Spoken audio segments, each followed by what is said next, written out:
तो hello guys, ये मेरा फर्स्ट ब्लॉग है और आज हम आए हैं क्रिकेट खेलने यहाँ पे। ये देख सकते हो सब क्रिकेट खेल रहे हैं यहाँ पे। तो हम भी यहाँ पे क्रिकेट खेलने आ गए हैं और ये हमारा ग्राउंड है, आप देख सकते हो पूरा।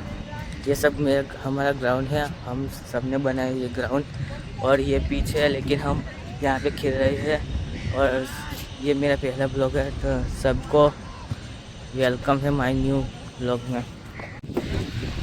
आई ગયા સાથે ભાઈ મને પહેલી બોલિંગ આપી દીધી, આ ભાઈ મને લાખવા ચાલ્યો ઓબા વાહ ભાઈ મને તું તો પહેલા તો ભાઈ લાગી ગયો નહીં ચાલે પંદર લાગ્યો હો ભાઈ હું નહીં ચાલે ભાઈ તમે તારી ટીમ બની છે સલાહ આગળ ચાલી જાય ચાલે તો મહાન ચાલુ કરી આ ખાઈ ગયો ચાલે आई गाइस आई गया भाई मैं आई गया तो बेटड़ी लेने ચાલો આગળ બીજો ભાઈ પરનો બતાઈએ ગાઈસ આજે અમે લોકો ક્રિકેટ રમવા જઈએ છે બધા પણ આવતા નહીં શું કરે એટલે બધા આવતા નહીં તમે શું કરીએ એટલે લાવાસ તો શું કરીએ હમણાં અમારે નહીં બધું આજે અમે બધા ઘેરે બોલાવીએ છીએ ગાઈસ ચાલો બતાવીએ